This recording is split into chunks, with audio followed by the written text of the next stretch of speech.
बड़े पैमाने पर हैं। अगर आप अच्छी शिक्षा भी ग्रहण करते हैं, उसका भी दर्द उन लोगों के पेट में होता है कि दलित आदिवासी पिछड़े अच्छी शिक्षा ग्रहण क्यों कर रहे हैं। अब सोचना आपको है कि इस व्यवस्था को ऐसे ही स्थापित करके रखना है या फिर इस व्यवस्था में बदलाव करना है।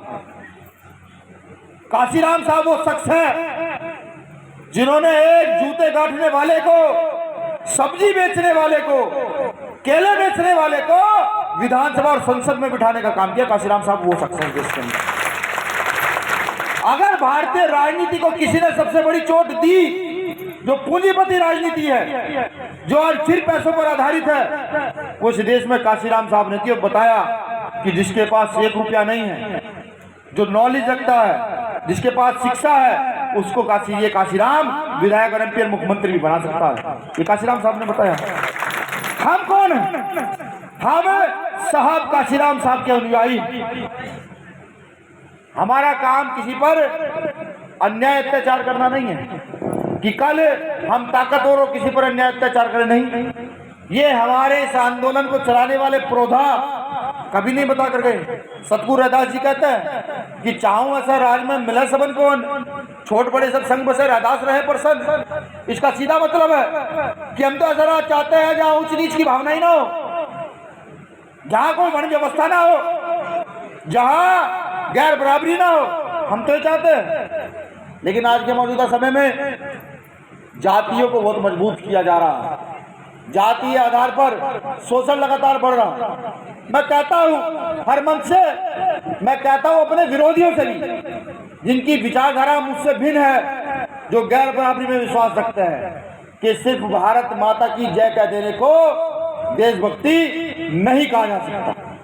अगर देशभक्ति किसी को कहा जा सकता है तो यहाँ के गरीब, शोषित, वंचित को ऊपर उठाना, उसकी सामाजिक, आर्थिक और राजनीतिक व्यवस्था को बदलना देशभक्ति कहा जा सकता है। अगर देशभक्ति कहा जा सकता है तो यहाँ पर जो करप्शन है, उस करप्शन के खिलाफ लड़ना देशभक्ति हो सकती है। लेकिन अफसोस, आज भारतीय युवा को धर्म के नाम पर अंधा कर दिया गया। मैं बताऊं कि धर्म मानना आपकी अपनी इच्छा है कि आप किस धर्म को मानोगे। कुछ लोग हिंदू धर्म को मानते हैं, कुछ बौद्ध धर्म को मानते हैं, कुछ सिख, ईसाई, पारसी, अन्य धर्मों को मानते हैं, मुस्लिम, ना जाने अलग अलग धर्मों को मानते हैं। ये कॉन्स्टिट्यूशन में राइट है, हमारी इच्छा हम किस धर्म को माने। लेकिन मौजूदा समय में क्या हो रहा है कि राम के नाम पर हत्याएं, एक तरफ उनको भगवान कहा जाता है, एक तरफ उनके नाम से हत्याएं कर दी जाती हैं। तो क्या ऐसे लोग कभी धर्म को बढ़ावा दे सकते हैं? जब आप किताबों की ओर बढ़ेंगे, किताबों को पढ़ेंगे, तो आपको पता लगेगा धर्म हत्याओं का काम नहीं, धर्म तो प्रचार का संसाधन है। जो जिस धर्म का जितना प्रचार करेगा, जिस धर्म में जितनी ताकत होगी, क्षमता होगी, उस धर्म की ओर लोग बढ़ जाएंगे। लेकिन आज देश में ऐसा नहीं है।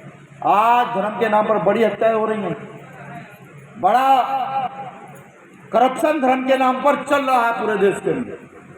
अब हमें क्या करना है? हम जैसे युवाओं को क्या सोचना है? इस देश का युवा जो 20 साल, 25 साल, 30 साल, 35 साल, 40 साल का है, उसका क्या सोच होनी चाहिए? उसकी सोच होनी चाहिए कि ये देश विश्व गुरु कैसे बने, इस देश की व्यवस्था कैसे बदले। भाई अगर बोलना तो बाहर चले जाओ। हाँ, थोड़ा गर्म मिजाजी हूँ पहले से ही।